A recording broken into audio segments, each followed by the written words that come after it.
L'interview matinale première partie. Ce matin, comme tous les mardis, j'accueille Céline Lacombe, directrice des Nuits Atypiques, qui vient nous parler de ce qui s'est passé et surtout de ce qu'il va se passer cette semaine. Céline, bonjour. Bonjour. Et donc te voilà tranquillement ce matin pour venir nous raconter donc la suite de cette formidable aventure des Nuits Atypiques pour cette saison 2024.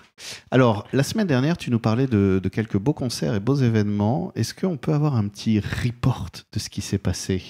Mais oui, carrément. C'était... Il y a eu énorme. Oui. Oui, on a passé un très très bon week-end. Il y a eu... on avait parlé d'Olivier Sirgue, Oui. qui venait à l'EHPAD de Capsieux pour offrir aux résidents une fête de la musique, mais malgré tout sur un moment ouvert à tous, puisqu'on pouvait également accueillir les habitants du territoire. Et en fait, ça a été un très très beau moment parce que au-delà de la quarantaine de résidents qui étaient sur place, on a eu aussi le plaisir d'avoir la visite des enfants de l'école alternative La Chrysalide qui s'est prêtée au jeu et donc est venue à la fois écouter le concert et rencontrer les résidents de l'EHPAD. Et puis, on a eu aussi le plaisir d'avoir des personnes extérieures. Donc, ça a créé un joli mélange. Et autour du concert d'Olivier, donc, il y a beaucoup collecté les musiques d'ici et ultra locales, en fait. Il a fait du collectage sur les Landes et le Sud-Gironde. Ouais. Et du coup, on s'est immergé dans ce répertoire. Ensuite, samedi, c'était la magnifique Renata Rossa et Olivier Rowe qui a fait un DJ set. Donc, super DJ set, c'était fort à propos. Et Renata, c'est une super rencontre. Je suis vraiment pas déçue. Une personne complètement solaire, hyper généreuse et carrément dans le partage. Donc, on a eu un moment d'échange, de rencontre en public, où le public était très nombreux d'ailleurs. Et où on a pu en savoir plus sur la culture du Nord-Est. Et ensuite, un concert qui a bravé le froid et la pluie, puisqu'il faisait un temps de... Ouais, samedi, c'était pas foufou. C'était pas foufou, mais le soleil est venu à travers elle et c'était vraiment génial. Il y avait beaucoup de monde et beaucoup de gens sont repartis avec un grand sourire. Et et après, pour parler de dimanche, dimanche, là, le soleil est revenu. Là, c'était foufou. Là. C'était foufou. D'ailleurs, on savait même pas, on a oublié qu'il fallait mettre des parasols à un moment parce qu'on ne sait plus gérer le soleil. Et ce concert magnifique de Titi Robin, Roberto Sanna et Francis Varis a été extrêmement complice et généreux. Et ça a été un grand moment où on est tous partis ailleurs. Et aussi, encore une fois, beaucoup de proximité, de générosité, puisque Titi s'est prêté au jeu des échanges après le concert. Il y avait beaucoup d'attentes, il y avait beaucoup de monde qui avait envie de le rencontrer. Il y avait beaucoup d'amour pour lui, en fait, dans ce public. Et pour les autres artistes aussi, des gens qui sont venus de très loin pour voir Roberto ou pour voir Francis Varis. Et voilà, il y a même eu un petit moment de chant en acoustique, chant guitare en bord de scène pour une berceuse qui a été demandée où Roberto s'est joint. Enfin, c'était vraiment très bien. Voilà. Et on week-end qui ressource. On avait commencé à en parler. Je propose qu'on en reparle plus en détail aujourd'hui, puisque là, cette semaine, ça commence très tôt dans la semaine, dès ce soir à 20h30, avec un concert au Carme à Langon. Tout à fait. On a le grand plaisir de recevoir la Manufacture Verbale qui vient présenter un nouveau projet, en fait, un projet assez précieux qui s'appelle Sounette, le ciel s'arrête, pur suspense. Donc c'est en fait une reprise de création qui a été faite dans le cadre du centenaire de la naissance de Bernard Manciette et qui sera présentée dans ce cadre-là. Donc c'est une création polyphonique qui est faite pour 9 voix, donc 5 voix d'hommes et 4 voix de femmes. C'est très très beau. Qui a été inspiré par le recueil Sonnet de Bernard Manciette. Donc Bernard Manciette, c'est un poète d'ici, qui est considéré comme un des plus grands auteurs occitans du XXe siècle. Hein. C'est aussi pour ça qu'on lui rend hommage. Et voilà, donc Yakash Emonino a repris ce travail de composition musicale qu'il avait initié du vivant de Bernard Manciette et qui a été validé par Bernard Manciette. Et là, voilà, donc des polyphonies, c'est en langue occitane, mais c'est aussi en français. Ça évoque un peu les madrigaux des périodes de Renaissance et baroque. C'est à la fois très ancré dans l'actualité parce que il y a des jeux de voix parlées, chantées, bruitées, etc. Et tout ça est accompagné par aussi on va dire une mise en visuel, une mise en vidéo qui a été faite par Yves Chaudoué, qui est un artiste contemporain reconnu, hein, et encore plus par chez nous, puisqu'il nous fait le plaisir de vivre ici. Et voilà, une création vidéo à partir d'images qu'il a faites lui et d'images de collectage, donc qui vient donner une autre dimension à ce spectacle qui emmène vraiment loin. Voilà. Et qui est donc ce soir à 20h30 au Centre culturel des Carmes à Langon. C'est ça. Pour ce spectacle son et lumière, on va dire. Oui, c'est vrai. Et autour de ce poète immense, peux-tu rappeler son nom de l'auteur d'ailleurs ? Bernard Manciette. Voilà. Et si j'ai le temps de préciser un petit truc, c'est que donc là, le concert est à 20h30. Avant, il y a un apéro, etc., où on peut manger sur place au Carme. Mais ce qui est aussi important, c'est qu'à 18h30, il y a un événement quand même super particulier, puisqu'il y a la présentation d'une création vocale qui a été faite par les enfants des classes bilingues de Langon et accompagnée donc par Yakash Emonino et Lily Emonino de la Manufacture Verbale. Et donc voilà, à 18h30, c'est la restitution de ces ateliers. C'est pas rien, il y a 120 enfants qui vont chanter, sachant que Langon, en fait, c'est le pôle d'enseignement occitan finalement le plus important de Nouvelle-Aquitaine, parce qu'on ne sait pas assez.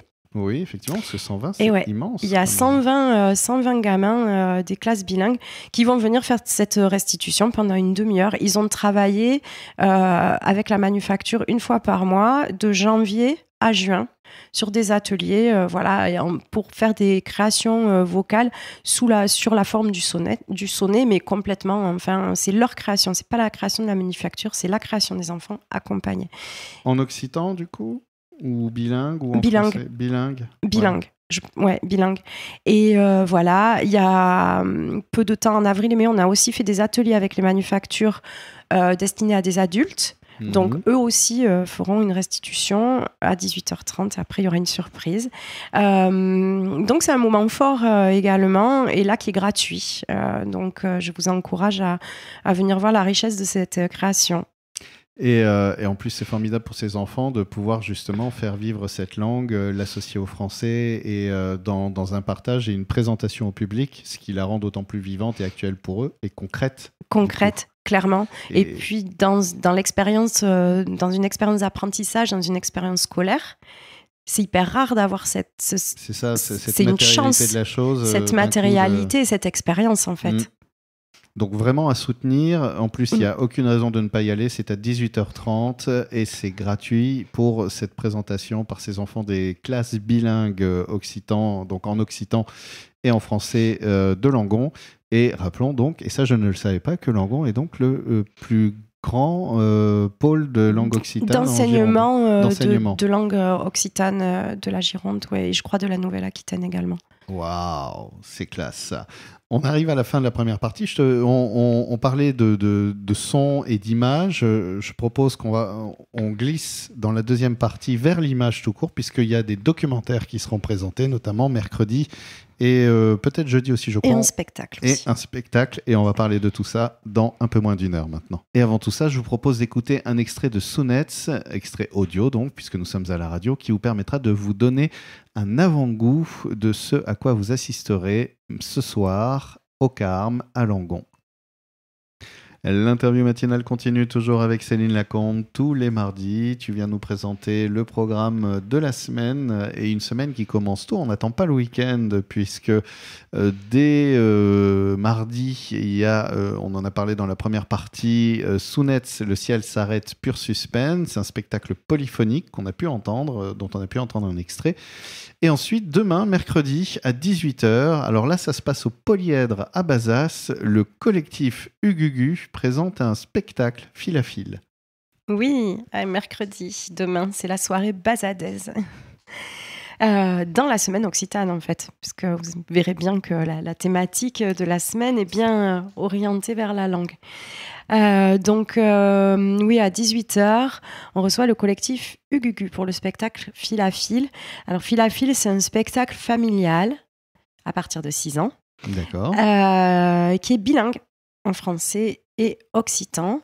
Les artistes sont des artistes de Nouvelle-Aquitaine qu'on a au Nuit Atypique accueillis en résidence de création pour ce spectacle. Donc, il s'agit de Delphine Lafont et Émile Esqueré, qui sont déjà bien connus du monde du doublage et du spectacle, notamment en occitan. Mais là, c'est la première fois que Delphine monte son propre projet. Voilà.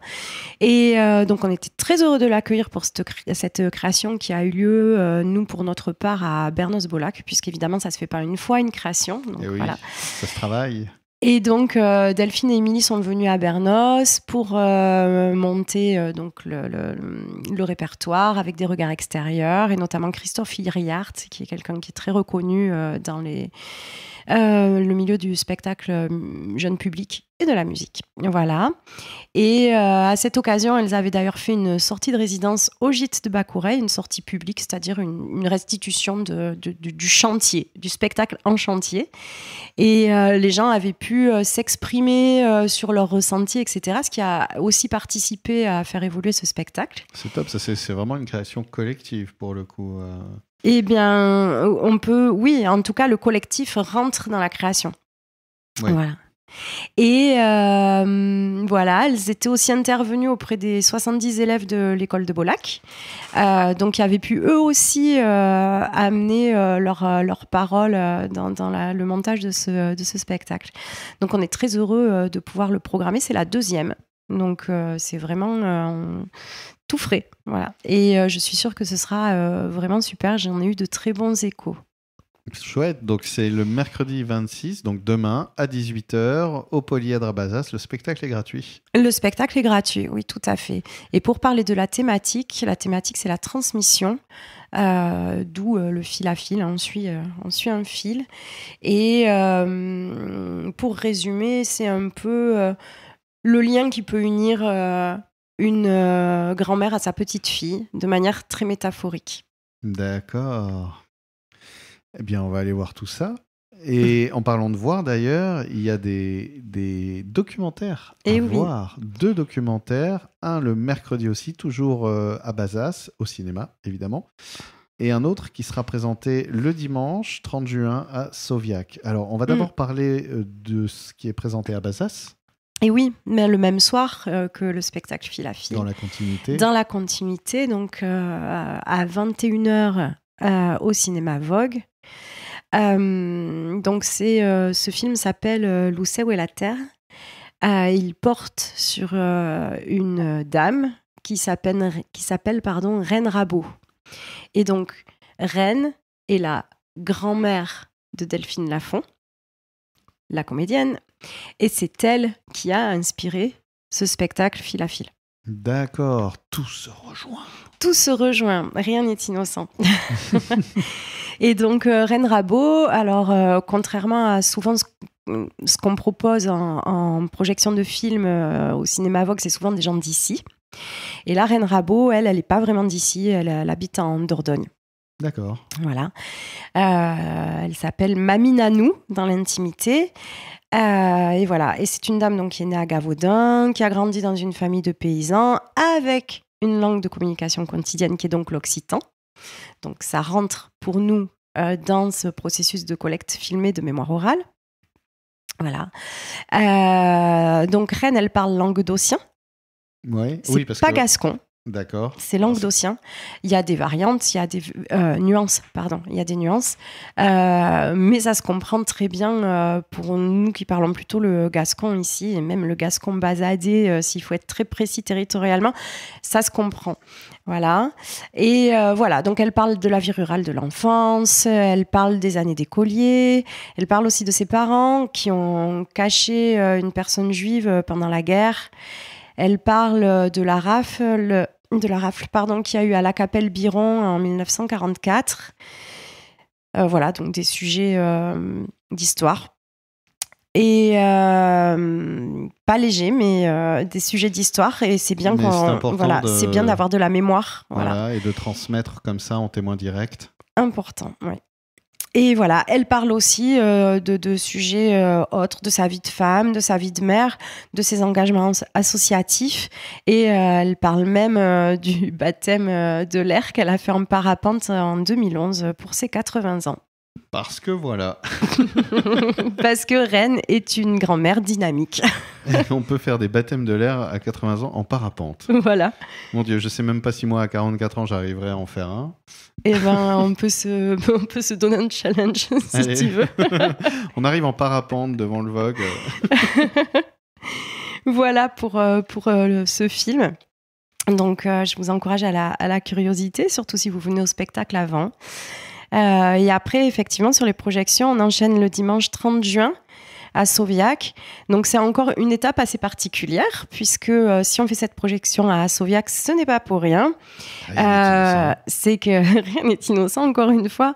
C'est que le film porte sur Fernand Turani, qui réside toujours à Sauviac, qui a passé sa vie à Sauviac et qui est une personne finalement importante, qui a eu une fonction sociale quand même importante à Sauviac. Voilà. Donc, Fernand Turani, il vient d'une grande famille, une famille nombreuse d'origine italienne. Voilà, on connaît plein de Turani. Enfin, je ne sais pas si... Oui, voilà. j'en connais quelques-uns de noms au moins. Voilà. Et donc, c'est une famille qui est quand même solidement implantée, alors plutôt en Basadé et Langonnet, depuis quand même les années 20.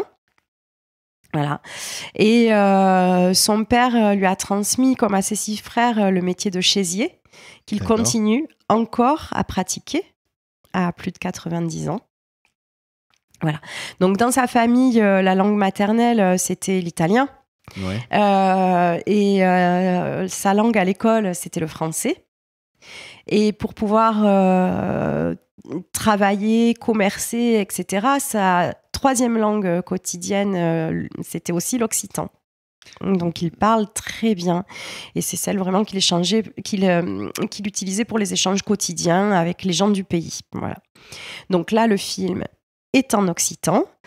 Il va parler lui aussi de sa famille, de son enfance, de sa jeunesse, de ses années de cycliste amateur, de son activité de chaisier, enfin de rempailleur de chaises, quoi. Qui l'a conduit en itinérance de ferme en ferme, voilà, pour ce travail qui... voilà, ça se passait... il allait chez des gens pour empailler les chaises, il restait genre une semaine, et puis après, il repartait ailleurs faire du travail dans une autre ferme. Et voilà, et donc ce travail qu'il menait de front avec la gestion d'un petit bistrot à Sauviac. Ah oui, quand même. Dans sa maison. Occupé. Et voilà, et donc à 90 ans, il est toujours occupé parce que il continue à rempailler les chaises dans son atelier, et puis il cultive un grand jardin, de très beaux artichauts, et il élève des poules, et puis évidemment à la saison, il va un peu à la palombière. Eh bah oui. Voilà, Vraiment. mais voilà, un personnage attachant. Et donc du coup, ce dimanche, c'est la première mondiale. En exclusivité. En exclusivité à Sauviac. de ce film, Fernand Turani, Luceirar. Et donc en présence de Fernand, et évidemment aussi en présence du réalisateur qui est Patrick Lavaux, et qui s'occupe du pôle patrimoine immatériel, et de la sauvegarde et de la diffusion de la langue occitane dans le cadre des Nuits Atypiques toujours. Et rappelons d'ailleurs que ces 2 documentaires en occitan sont sous-titrés en français aussi. Oui, c'est important de le dire. Personne ne sera laissé sur le bord du chemin. C'est complètement sous-titré en français, donc il n'y a aucun problème de compréhension. Et vous pourrez découvrir comme ça, si ce n'est pas déjà fait, la sonorité, la très belle sonorité de cette langue, sa musique, et peut-être vous apercevoir que très rapidement, vous n'aurez plus tellement besoin de lire les sous-titres, même si vous ne connaissez pas l'occitan, parce que c'est une langue qui est à la fois différente et en même temps très familière, finalement. Et oui, on peut très vite avoir l'impression de comprendre parfaitement. Et ça, c'est assez magique. C'est magique, oui.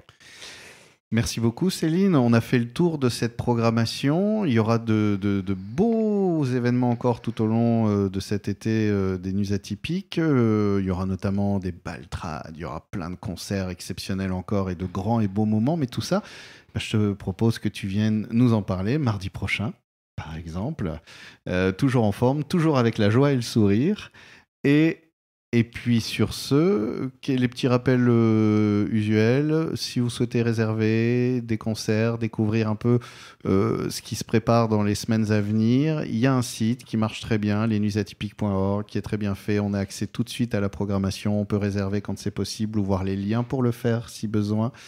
Et lesnuitsatypiques.org donc pour se tenir au courant de tout ce beau programme. Merci. Oui. Merci beaucoup et à mardi pour le café. Ouais.